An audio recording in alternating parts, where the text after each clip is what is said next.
اعوذ باللہ من الشیطان الرجیم بسم اللہ الرحمن الرحیم۔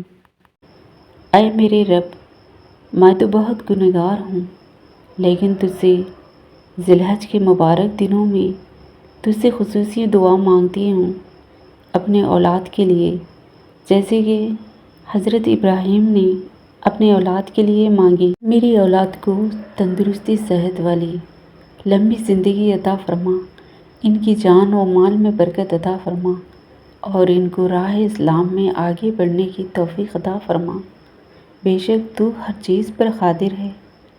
اے پاک پروردگار، میری اولاد کو اس حال میں عطا کیا جب میں بہت ناتواں تھی، اسی لیے میری اولاد کو اپنی پناہ میں رکھنا۔ پروردگار، میری اولاد کو ہر برائی، ہر شر سے، ہر نقصان سے محفوظ رکھنا۔ اے خدا، میری اولاد کو ہر بیماری سے محفوظ رکھنا۔ اے پاک پروردگار، میری اولاد کو ہر آزمائش میں کامیابی عطا فرما۔ اے پروردگار، اے رب کریم، میری اولاد کو اپنے صالحین بندوں میں شامل فرما۔ اے پاک پروردگار، میری اولاد کو حلال کے ذریعے حرام سے روک دے۔ اے رب کریم، اپنے سوا کسی کا محتاج نہ کرنا۔ اے پاک پروردگار، اپنے پاکیزہ ترین بندوں کے ساتھ دوستی، قرب اور اپنی ذات پر توکل میری اولاد کو نصیب فرما۔ پاک پروردگار، وہ تمام بیماریاں جو روح اور جسم کو نقصان پہنچاتی ہیں، میرے اولاد سے دور فرما۔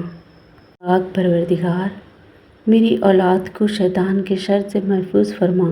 میری اولاد کے لیے بہترین امیدیں اور آرزوئیں کروں اور تو ان دعاؤں کو قبول فرما۔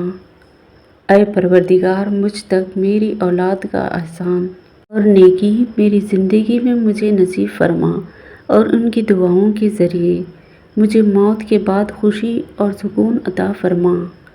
اے رب رحمان، میں اپنے بچوں کو، میرے جگر کے ٹکڑوں کو تیرے سپرد کرتی ہوں۔ جس وقت وہ میری نظروں سے اوجھل ہوں، وہ تیری نگاہ کے سامنے ہیں، انہیں اس عظمت کے ساتھ محفوظ فرما جو تیری شان ہے۔ آج وہ دن ہے کہ جس میں والدین کی دعائیں اولاد کے حق میں قبول ہوتی ہیں۔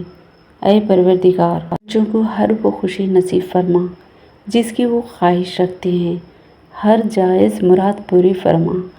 آمین۔